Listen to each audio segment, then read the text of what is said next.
Hello, my name is Artsy Sister, and today I wanted to talk about children in paintings. But we can talk about children in paintings with in Western art in Western art to be more specific, cause obviously like other countries and stuff have like their own traditions of like children in artworks, but in the West. After the fall of the Roman Empire, the only child that was allowed to appear in works of art had to be baby Jesus or David and Goliath. But they didn't paint them in any realistic way. It actually just looks like a small adult, that kid. And the only young kid that was shown ever was David slaying Goliath, and then that's it. But because like the Catholic Church, they were the only ones that had money to like pay for art, so obviously they were only going to be painting stuff related to like the church, and most of them were like made by monks. So obviously, if you're like a monk in like a Catholic church, you're gonna just be painting paintings of the Virgin Mary and baby Jesus, and that's it. I'm curious, were there no other children in the Bible mentioned by name other than Jesus? Yeah, well, I know David was a kid. Like a young kid, baby Moses maybe, that's another baby that was mentioned in the Bible. Any other small children in the Bible? Well, the prophet Samuel was a child for a bit before they age him up in the story. But being active characters, small children, the only ones, even Jesus himself, the only time he was active as a character, as a child, was when he wandered off in order to go lecture the people in the temple. But as more as a child being like the main character 100%, that would be David. He killed Goliath when he was a kid, and then he became king after the previous king lost a battle because of some sketchy necromancy. But I'm getting sidetracked. But yeah, the only thing that was being depicted was just the scariest baby Jesus that ever was, because they don't even resemble small children, because nobody knew how to draw a baby in medieval times, because there was a high infant mortality rate because of the Black Plague, poor sanitation, etc., etc. It's a miracle that Europe didn't go extinct during the Black Plague. So then now we jumped. And this painting is by Giotto, Madonna and Child. Okay, so then we jump to like the Renaissance, and this is Clarice Stronzi by Titian, 1542. Like by the time that we get to the Renaissance period, countries already started forming, and there's a rise of the merchants and the noble class. So then they obviously wanted to have paintings of their small children. And so then like shouldn't start appearing in art because as commission paintings, because they'd be like, oh, my kid is so cute, so then here it is, a painting of my little daughter with a cute little dog, just as your standard family portrait. So, but obviously the only ones who could afford to get like commission paintings for like their families and their family members and their small cute children were obviously people with money. So you're only gonna see that paintings of children within rich noble households. Obviously the peasants couldn't afford it, because like oil painting was expensive. That is pre-Murillo, right? No, that's Titian. Yeah, but what I mean is that this is before Murillo, like by a bunch. Yeah, Titian, those are nicely well-drawn fat babies, but the hands are still not big enough. Yeah, but it's still, and as you can see in the fashion, children back then were treated as miniature adults. So basically, their outfits were just what like their mothers would wear, but at a smaller fashion. Like this girl had like some nice bling bling. Like I see rubies, sapphires, and also pet doggo. Alright, and then we go to Spain. Diego Velázquez, Las Meninas. And let me see if we make it to like the Oh, it says another 1656. So yeah, once again, is the king commissioning a portrait of the heir to the throne. So because like it was important for the monarchy to, because all of these at least for the kings, it wasn't like the nobles where they were just doing nice paintings of like their family members, but for the kings, all of the portraits were political propaganda. So over here, what the husband were advertising was that we are not going to extinct. Here we have a fertile, healthy heir, and ironically, she died in childbirth and the kid too. But we're getting started. So then that's why it's the importance of the princess. Well, the menina is actually the name of her attendants, but in the center focus is the princess. And even the king, and as you notice, even the king and queen being reflected, they're also stopping what they're doing in order to stare at the princess arriving there with their entourage. And they're making eye contact. You will see that with the viewer, but it's actually more, you see that the position of their eyes is where her parents will be standing where the mirror's at. So, but yeah, it's showing how rich, privileged kids used to live. Like if you were a princess, you got like all of these little servants. You got a dog. You have a kid kicking the dog over there, like yeah, yeah. Her court-appointed friend, the nun, the nana.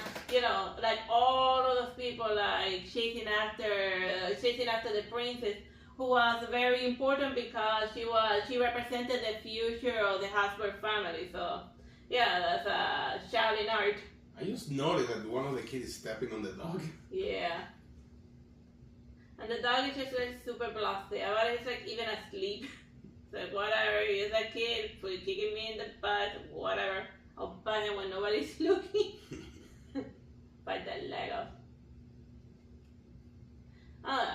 And this one is Thomas King, Barros Rococo, A Peasant Girl with Dog and Jug.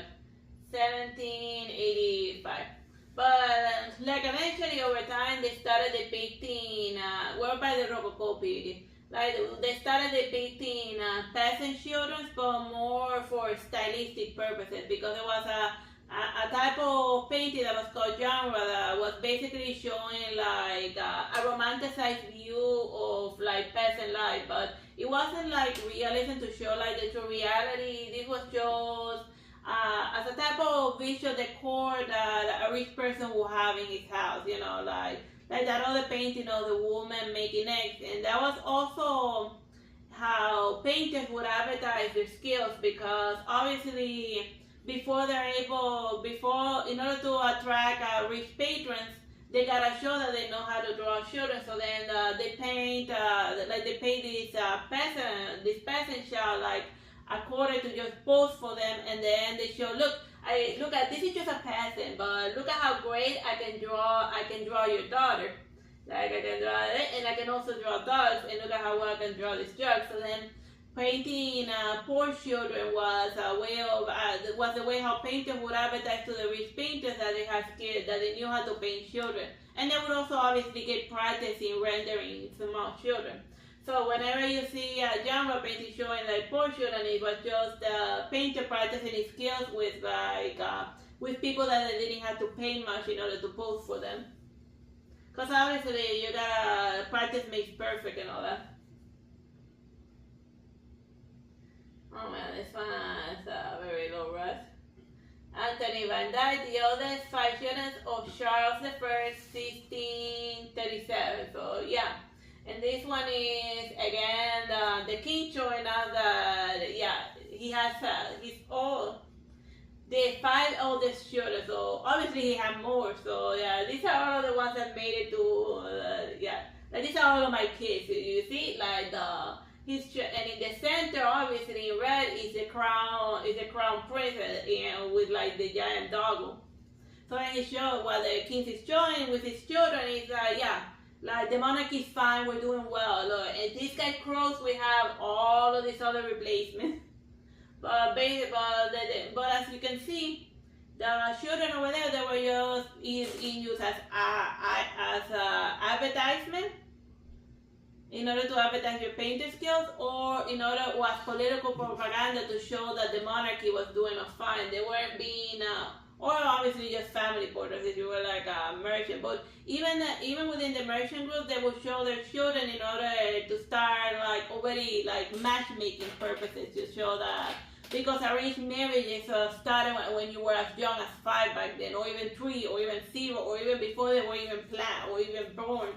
They were already like planning, oh, this is gonna marry this guy and then that guy, and if I happen to have like a son, but they were just children back then were just being used as pawns in their parents' chessboard.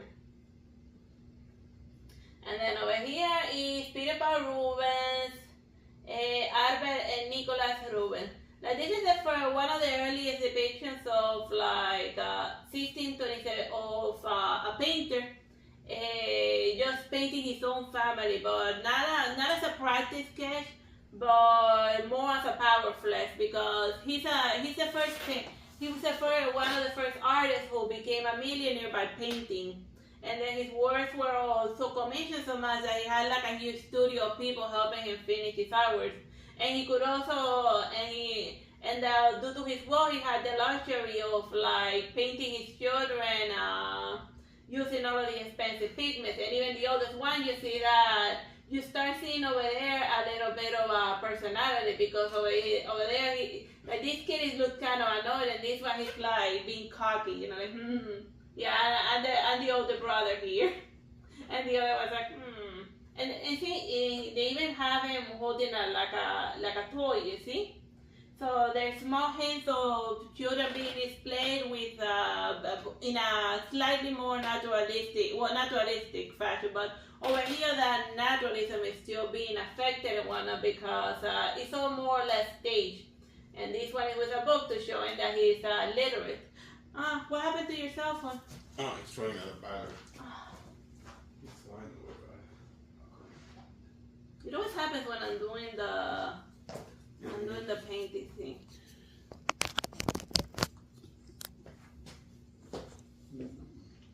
I just move the thing a little far back, and then... Yeah, let me just collect it.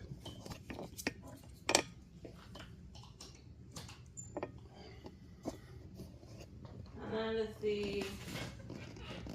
Okay, there, and then... Can you see me? Mm-hmm. Is everything within frame? Yeah. And it's zooming properly? I can zoom in a little more. Too far. There. And is it not necessary, or do we leave it off? It's fine. Because the light was like draining the battery very quickly. It is still running, right? Yeah, it's still running. So yeah, Peter Paul Rubens showing his children a naturalistic fashion. Alright, the next one is Angelica Kaufman, Portraits of the Countess as Potrosa with her nieces. So now even the children of other family members also make it into the painting. But as you can see, it's just then showing off all of the marriage of a woman that is within the family household. Like they're not being shown, just them as a natural child would do, because and even their outfits are just like the main maiden, so they're being treated as miniature adults. And the same, and this one's Joshua Jenna's children of John Julius Angerstein, 1783. Same as before, just treated as being miniature adults, yeah. Not playing or doing what children normally do. And then once again, the Goya, 1800s. Again, the family portrait showing, oh man, this so high here, like, kind of freaks me out. Just a very stiff composition of just, how some of they're not even allowed to smile in these paintings. The smiling, having human emotion. This is a serious state portrait, and we all gotta look super serious so that they know that the monarchy is serious. But yeah, it was a very stiff looking paintings of children. And this one is actually more naturalistic. William Hogarth, the Graham shoot in 1742. Like, it's very interesting that we're starting to see a little bit of more life the closer we get to like the modern century. You know, painting children in a naturalistic fashion where you can actually see that they have like genuine childlike emotions. You know, and look up there, a cat. You see the cat? Yeah, it's trying to eat the bird. Yeah, the cat about to eat the bird. Because it's funny, like William Hogarth is usually known for like his like satirical paintings, but he also painted other stuff too. He painted nice poor paintings too. And we're finally, let me see, this one is at from the 1830s, the stack of dominoes. Like over here, once we made to the 1800s, we're finally seeing paintings of children. We're doing children's stuff where it's finally more towards realism. And yeah, even in modern days, you see like small children making a stack of dominoes. They're playing Jenga. Yeah, children at play. This is when it finally started to show because like in the 1800s, it was also when the Industrial Revolution started, and then since people were being literally worked to them, they started showing more more appreciation for leisure, and the perfect symbols of leisure is a child just fooling around. And then this one is Arthur John Esley, 1892, and then she said, I'm bigger than you. That's what it was. Or the French started, Jesus le plus grand. And then it's the little girls, the Nefertiti's trying to be taller than, like, wow, that's a big dog. Is it still running on there? Yeah. I see. Yeah. A nice little silly painting of a little girl trying to be taller than her doggo. You know, just kids being silly. Like, actually, Ashley ended up making his most of his money because there was a sudden demand for paintings of just children fooling around with like their pets. You know, just being kids, being cute. And that was, you know, you could actually make money out of just painting silly children being silly. And this one is William Adolphe Bouguereau, a little coaxing in 1990. And then it's what the paint that's basically the girl wants something for her sister, so she's being all sweet and nice. You know how like children tend to when they want like something expensive that they get all nice and huggy. And they'd be like, they'd be very nice to you, and then they'd be like, oh, can you buy me a PlayStation 5 or something? Or a doll, I need a doll. You buy me like a ridiculously expensive doll, and then they'd be like, dude, we can't even afford shoes, you lunatic. But I'm fine, since you're being all nice and sweet, and then the picture has like, she definitely wants something, she's never not so nice. And then, yeah, but as you can see, it's a painting of a child showing a normal child behavior, a realistic depiction of a small child that only started showing up in like the 1800s. And this one is Alexander Cabanel, The Page, 1889. So, like this one is roughly around the pre-Raphaelites. But even and then there was also like, and even in the Romanticism, that they had like they had a revival of medieval art. But even though they had a revival of medieval aesthetics, they still kept the modern sensibilities of depicting children in a naturalistic fashion. Because honestly, in medieval times, if you saw the only children that you would see would be like the creepy baby Jesus that you see with like the Madonna, like display. But over here, even though it's like medieval, they like showing a normal kid. So like a page is basically like a knight in training, and then it's his job to help the knight wear like his expensive armor or to bring the sword. So yeah, so it's just it's basically a little knight in training. And this one is Carl Lawson Lisbeth, 1894. It's just a very giggly toddler with her little doll. Nice, naturalistic. Oh, and even like her little shoe is sometimes. It's a nice, normal, naturalistic depiction of a child just being a child. And this one is Frederick Leighton Musillet, 1884. like based on their clothing, it looks kind of like it's a bit orientalist actually, and even the look it looks in the Orient, but you see the modern sensitivity because it's just a normal activity that you will see like every day. A parent trying to teach their small child a skill. What is wrong with her leg though? The legs are folded here and then here two legs. Oh, got it. It's just that it looked like this was one leg and this was the other leg. Yeah. Or that this was this leg and then the Oh yeah. Okay. the leg mass wasn't adding up. And then Ivan Carrasco Buscat her. So then just a girl 1874. So it's just a girl having her pet bird read the book. If she's not reading, you want to see what I'm reading? Here's my pet bird reading a book. And here's another one. Johann Peter Hansenclever, 1853, the Pfafferkinder. Well, I know kinder in German means kid. I don't know what the other word means, but yeah. But it's just basically like the parents over here like having dinner and then the kids are fooling about with like their parents' clothes. So you can see like the father's apparently a judge, so then the son is wearing like his father's judge mask, and then he's doing a parody of his father's he's mocking his old man and high and mighty attitude, and then she's also like playing along as well.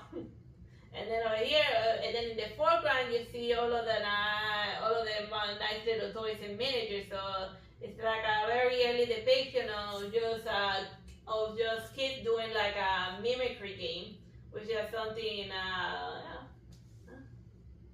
which is something that they normally do. Just showing normal depictions of them.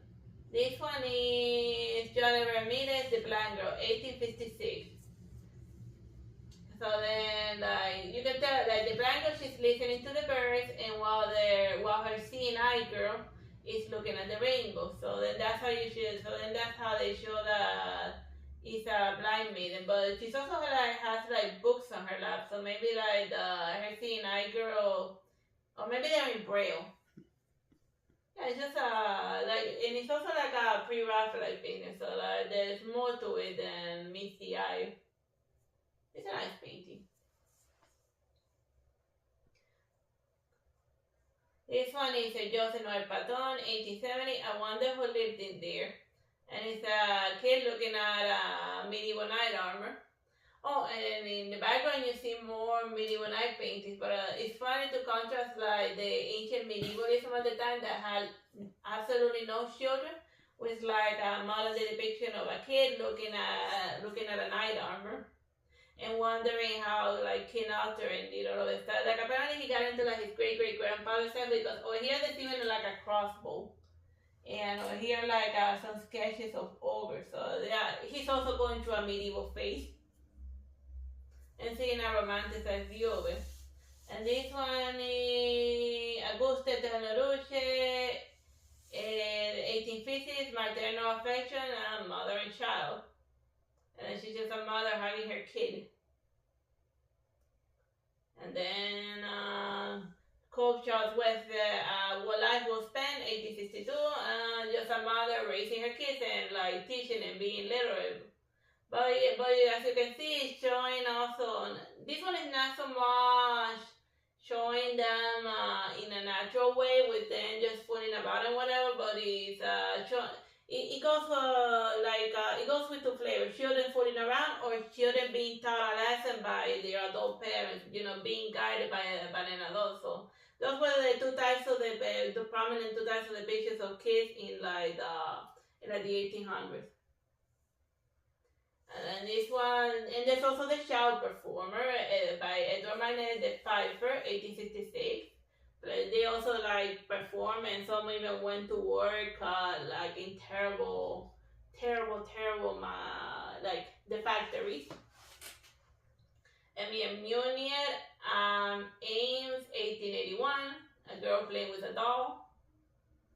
Another Girl with Her Doll by Fritz Bueller, 1870. A portrait of Vera Herpina, the artist's daughter, 1884. Like a lot of impressionists like painted their kids like more so, well, not a lot, just mostly Monet. Like Monet has a decent number of paintings with his brats. Well, then again, he was more of a family man than some of the other impressionists that were more into getting or giving in syphilis. Because that was the popular whatchamacallit STD of the day. This one is James Tissot, Hide and Seek, 1877. So yeah, like here's the mother just reading her newspaper, minding her own business, and then like the little kids are over there hiding, and then he's hurting to look for them. And like it's a nice depiction of like fabrics, and just like painting her red, you know that she's like the center focus main character.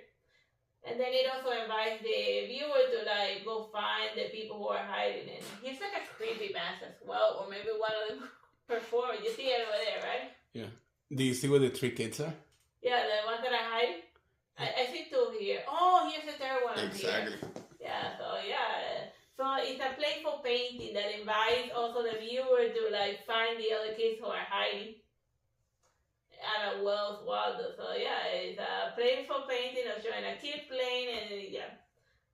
And it also advertises like Tissot's ability to like draw render fabric, because look at all of the various fabric, like tiger pelts, and this complicated pattern on the floor, the different layered dresses for the girl, and like different fabrics in there. It's like a very well done painting. Wasn't Tissot like related to someone who owned a fabric shop? Yeah, his mother owned the dress shop. That's why he could draw dress as well. This one is John Singer Sargent, Carnations. It's a little girl lighting lanterns in a field of carnations. But yeah, just then doing whatever. Not just standing stiffly doing absolutely nothing or posing for a painting. It's your running. Yeah, just sick. And this one is looking out the window. Lila Cabo Petty, Shouting Window, 1821. But even though it's just a regular painting of a girl, she's still having her do something, not just be like standing stiffly still like those old medieval, well not too medieval, those old Renaissance painting that they just had the kid just posing for the painting in order to serve as a symbol that the family was going to persist through their bloodline. And this one is The Red Parasol by Valentin Principes, 1890. A girl in the park who's collecting flowers. It has a lot of nice reds in this painting. And you also see by now like the evolution in children's fashion, and how it finally it's a dress, like it's a fancy dress for the girl. You can tell that her parents are loaded, but you can see that her little legs, and that the dress is designed in order to provide the girl and a mobility to go full around and get flowers, but while still maintaining fashion. Also, that by this time is finally when they start allowing children to be children instead of running away in factories. This one is Thomas Coverdash, 1890, The Child in the World, and it's a kid, but also a very nice depiction of a dragon. That's a cool looking dragon with nice blues and whatnot. And now finally in the 1900s, Gorky Shadow and Indumbian Night composition. Where's the kid? I don't know. 1939. That's a Cubist kid. Can you find the kid? I see an eye here, so maybe this is the kid, or is this the kid up here? Where's the kid? Oh yeah, we're back to Renaissance stuff. Or I don't know, it's just a weird painting. This one is Naughty Boy or Compulsory Education, 1902. So then she's like in timeout, and then and she has to read her scriptures or something, and then the dog, you know how dogs or cats, they sit on your computer. If the dog doing that, she's looking at the book, so I'm gonna stand between her and the book so that she pays attention to me. Because I'm the only one who matters. I don't understand what you're doing, humans, so pay attention to me. I'm bored of my mind. So yeah, it's not only a It's not only a nice depiction of a kid doing like a timeout, but also of a dog doing like a very dog behavior. This one is A Shot with a Dog by Pablo Picasso, 1901, and like that one is more. It's not so much a kid doing like fooling about with their pet animal. It's more like he's using Picasso's using more the shell here as a symbol of innocence, and then the double piece, and it shows like his desire for like wars to and stuff. But even though it was like, because it was the start of like the new millennium, the 20th century, and like when people went from like the 1800s to the 1900s, they had like this crazy idea that all wars were gonna be over once we made it to the 20th century. But ironically, we got two world wars right at the start of the 20th century. And then the nukes were invented, so like the war got worse times a million at the turn of the century. Which makes me wonder, well, how's the war gonna get worse in like the modern, in like the 21st century, but whatever. Okay, so this one is Leon committed La Poupée del Corset, 1900. And unlike the other painting, this one's a realistic depiction of a little poor girl. And then based on like her ashes and whatnot, you can tell that like she's a factory worker, but she has a ridiculously expensive dog, but that she obviously doesn't own, because it's always that she stole a dog from like a rich person's house. And then she's just very happy to at least have something nice for a change. And like, that's a really big doll. Like, they don't make dolls that big and fancy. Well, at least in the West. You know, if you want like a big doll like that, you need like to like order like in South Korea or something. But yeah. This time is showing like the poor reality of like how poor children have to live and like run away in the factory.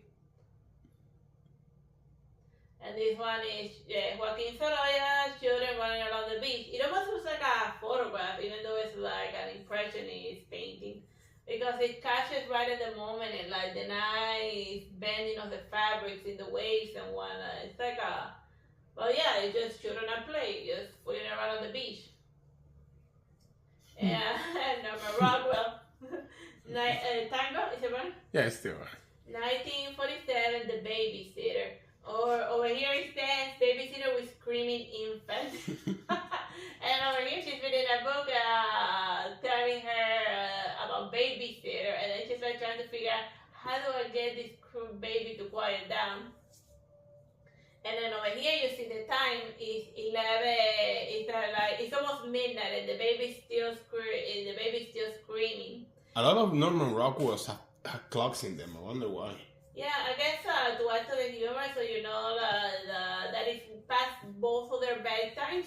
Mm-hmm. And then over here you can read American history. So apparently she had took the babysitter gig in order to have time in order to do her history homework, but since the baby is like screaming and pulling her hair and like, then obviously she has to pay attention to the baby, and she hasn't had any time to do her homework. So yeah, it's a humorous painting. And like here, even the doll lost an eyeball. Poor baby. And then this one is Salvador Dali sun table, and then over here you see a little kid. Well, the silhouette one. That one, when Dali was, whenever you see a little kid in a Dali painting, he's painting like, Salvador Dali was named after like his dead brother, so then he likes to paint, when he asks him painting, it's that he's thinking about him. So the long and short of it, don't name your live kid after a dead one. It ruins Salvador Dali's mind, and it also deeply traumatized Vincent van Gogh. Give him a new name. Don't name him after the dead kid.